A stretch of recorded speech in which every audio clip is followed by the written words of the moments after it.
spending an hour or two with them. If you can't stand it, then I would recommend not doing it, because unfortunately, it is actually worse than a marriage, because at least in a marriage, you can kind of do some things and work out a lot more. You can work it out a little bit more than partnerships, because partnerships normally end in lawsuits and or dissolving the entity, and really nobody wins, because you have to dissolve it or whatever have you, right? Because in marriage you can go to counseling, but last time I checked, the last counseling I heard for business, it was lawyers and lawsuits. And as an operator, I know other investors are romanticizing multifamily investing, and I'm looking to learn from other investors' mistakes. I know you are too, and you found the right place. Welcome to Myers Methods Presents Multifamily Missteps.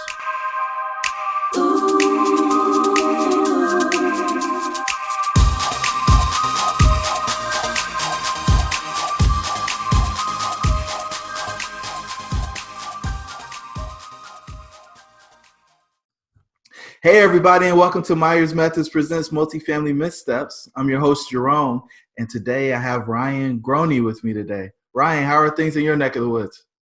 Good. Will you do me a favor and let the listeners know how they can get in touch with you if they want to learn more about connect with you? Yeah, so I can be reached on every social media platform: Facebook, Instagram, LinkedIn, all under my name, Ryan Groene. You can also email me at ryan.groene55@gmail.com, and my last name is spelled Groene. Awesome. And so now let's go through your background and tell the listeners how you got to the place where you are. Yeah, so my background is, nothing special. I mean, I didn't come from a wealthy family. I mean, I come from, my families are workers. My dad's a contractor. My mom been with the same company for 30 years. So my background is not, real estate related. I mean, I do have a little bit of that entrepreneurial spirit built into my family a little bit. My dad owns his own business, things like that. And they own a single family house. But I went to college, played baseball in college, got a finance degree out of college, worked for a large insurance company in Cincinnati, Ohio. Worked in financial analysis and investments, kind of underwriting companies, did that for about 5 or 6 years. And then in college, I kind of got introduced to real estate by reading Rich Dad Poor Dad. I read that when I was 20 years old and kind of got that bug. When you start your career, you kind of get sidetracked, and then you're like 3-4 years into your career, you're like, this is probably not going the way I was thinking. I'm making good money, but I got to be here at 8 a.m. every day. And if I don't, I get yelled at or I get written up or whatever. I mean, it was a very strict business that I worked for, and we actually weren't allowed to have facial hair or anything. It was a very old school mentality. But, for those that allowed me to pursue other things a little bit more quickly, allowed me to save up cash to invest. I learned systems, processes. Fast forward to that, the last 2 years, I've been a full-time mobile home park investor. I used to live in Cleveland, Ohio, and then I also now I moved and I live in Charleston, South Carolina. I've owned about 180 units, and I've operated about 500-600 units, all mobile home park related, all throughout Ohio, North and South Carolina, and then some other states in the Midwest as well. Wow. So how did you get introduced to that asset class? I got introduced into mobile home parks kind of by chance. So unlike any other asset class where, where normally people start in single families and then they work their way up to owning commercial multifamily, I looked at flipping a mobile home, doing a live-in flip of a mobile home in a nice community. The purchase price on that one was about 10 grand, and the resale in the communities were about 25 to 30. I didn't end up doing that. I kind of went down the rabbit hole and kind of had some discussions with my dad, like who owns these parks, didn't really know. I knew what a mobile home park was, but I'd never lived in one. My cousins, I had some family members that maybe lived in one, and I've been around them, but nothing, where I kind of knew the ins and outs of it. So I started looking at the numbers, looking at the opportunities, and this was about 5 years ago. The opportunities were pretty good at that time, and they're still good, but it's the last remaining form of real estate where more are getting destroyed every year than they are building, which is kind of unique in itself. And our demand in good areas are really high, and we have a limited product. So therefore, in just simple supply and demand, low supply and high demand, you always have a good product. So I kind of looked at the numbers, and on a dollar basis, they provide the best return for every dollar that you invest. So every dollar that you invest, that you earn in income, you're only spending about 30 to 40% of that. So your profit margins are 60 to 70% versus, comparatively, self-storage might compare to that. But the problem with self-storage is that they can build more. And mobile home parks are normally insulated because during downturns, people from Class C and Class D apartments move into mobile home parks versus the opposite of, Class A, Class B apartments. Awesome. So talking prior to starting the record, you were telling me you didn't have a specific deal, but you wanted to talk partnership issues. So tell me what's been going on, because you've built a really big portfolio. Yeah. So at this moment in time, I only own one park. I'm still, help operating other parks that I have with some people that I've worked with in Ohio. But as far as my personal investments, so really the last year and a half, a couple guys, we had bought a couple parks together, looked at buying more parks, and then we kind of decided, hey, let's make this a little bit more formal. Let's kind of set it up. If we're going to grow, buy 500 to 1,000 spaces, let's like do this. So we basically took, all summer, kind of a lot of time, a lot of effort, looking at more deals, how to put in the different systems in our business and all that different things. Because when you're buying one property or one, mobile home park or whatever, right? With a couple people, it's just like you deal with that maybe an hour a week, you have a conversation, and then it's done. But when you're building a business, right, and you're buying multiple different properties and there's all kinds of different things, it's a lot. There's a lot to that. So there's a lot more.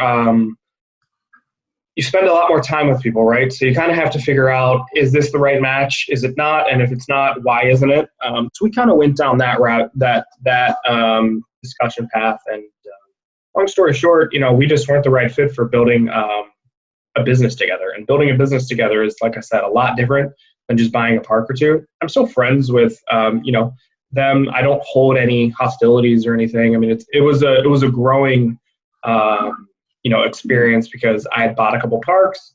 I was running them, and they had bought a couple parks as well. So, they helped me, I helped them, type of thing, right? So as everybody knows, I never started with a lot of money in this business. So my first deal, I put my money in, I basically depleted myself. And then other deals, I've used my experience and time, which I have now because I'm full-time. I basically run operations for equity, and then I also find deals. That's kind of how I get into deals. And then I also, I'm bringing capital and things of that nature. But, I'm still out here looking for deals and looking to grow my portfolio. And I'm by no means taking a vacation during this pandemic. What was it that gave you an indication that this wasn't the foundation for a multi-deal partnership? Like, what happened with your potential partners that made you say this isn't the right move? Yeah, so the more and more, I kind of thought about it, and we had all discussed it. So originally there was 5 of us, right? So when you're splitting, we were also raising money. So when there's 5 people involved, that's a lot of hands in the cookie jar, and there's too many slices of the pie. It's not enough to go around. When you're taking 100% of a business, right? Let's say you buy one deal, 100%. And then if you're raising money, you normally give up a chunk, whether it's 60, 70% of that equity to investors, right? That's pretty normal in the partnership syndication structure. So that's what we were doing. So my slice of the pie was about 20% of our partnership, and then that was invested into about 30% of a deal. So that was about 5%. So you'd have to build a really big portfolio for me to kind of achieve my personal financial goals. And after kind of talking with each other and figuring it out, they all had regular jobs, and I, at the time had another job. It was too much for everybody that was involved, and we were all virtual. And kind of realized our communication styles and kind of work styles probably weren't set up to kind of build a business. We all had different skill sets, but we were just at different times in our lives, and it just that kind of led into some other discussions, and that's kind of why we are here where we are. So I mean, there was nothing one thing that I can be like, oh, that's the moment. It's more like a domino effect, and you just kind of start like realizing like, hey, this probably isn't for me, this probably isn't for us, and should probably go our separate ways.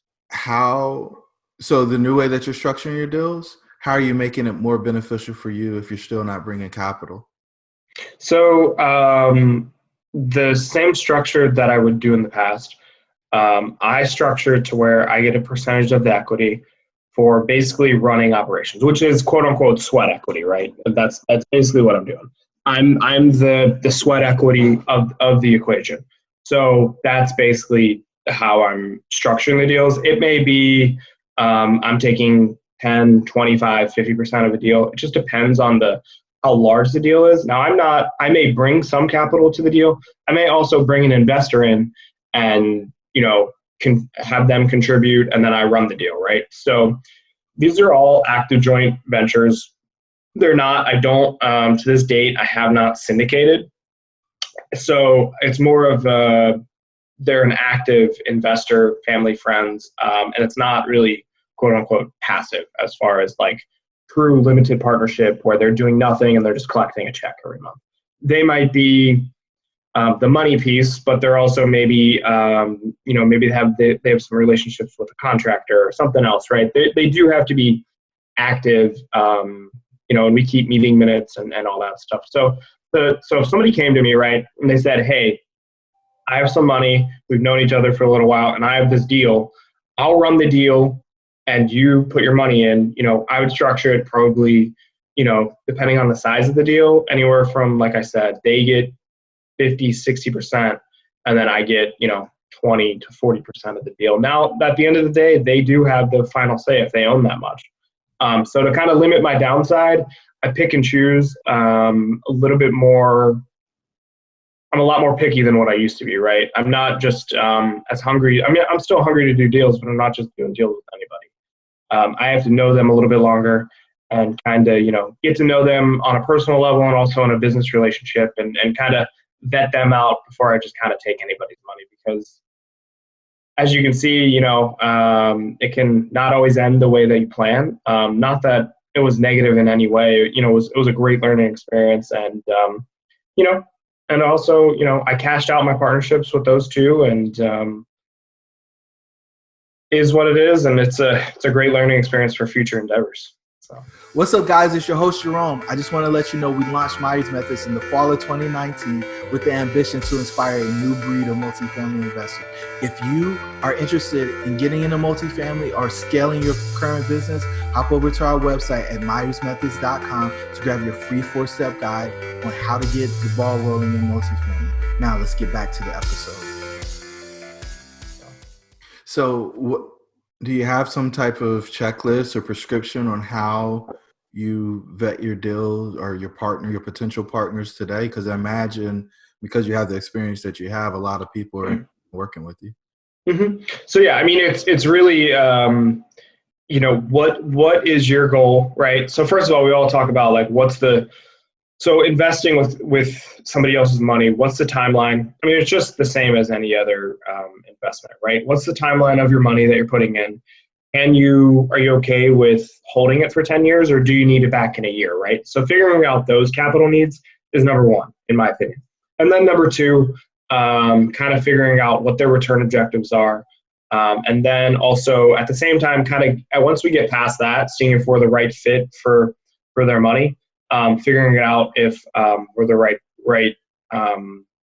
from a personal level, right? Do we get along? How's your communication structure?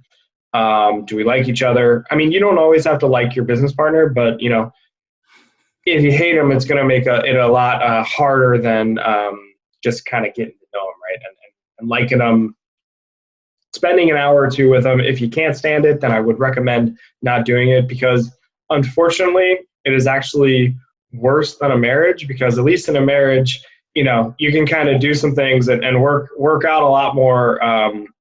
You can work it out a little bit more than partnerships, because partnerships normally end in lawsuits and or dissolving the entity, and really nobody wins because you have to dissolve it or whatever have you, right? Because in marriage you can go to counseling, but I don't really. Last time I checked, the last counseling I heard for business, it was lawyers and lawsuits, and it's actually more serious than a marriage, unfortunately. So I mean, it's a parallelism that you use mm-hmm. all the time. You don't want to get married after a one night stand, because people go meet somebody at an education course or connect with them on LinkedIn, and now they're ready to jump in bed, and you're tying your finances together. For the parks that you're doing and have done, are they recourse or non-recourse loans? So we kind of have a couple ways that we structure the debt side of our investments. One, we always, if the option's available, we look for seller financing, right? Which 95% of the time it's non-recourse. It could be state dependent. Like in North Carolina, where you live and I own a park, we have a park that's seller financed, and it's non-recourse. All seller financing deals in North Carolina, by the law, this is not legal advice, please ask your attorney, but there's non-recourse to seller financing deals. So, I mean, you still lose your down payment, but there's non-recourse to us. Some of the deals are structured with local banks. So those are normally recourse. And then we're working on a few larger deals that are agency debt, which is Fannie Mae and Freddie Mac, and those are non-recourse. But those still, when people hear non-recourse, they think, oh, well, I can just sign on the dotted line and forget about it. No, there's still bad boy carve-outs, and what that basically means is you could potentially be personally liable still for that debt. Normally, they're not going to come after you. They're just going to take the asset and then go against that. But in full recourse deals, you're personally liable for everything, right? So like your house, your car, I mean, any cash you have, that can be seized by the bank.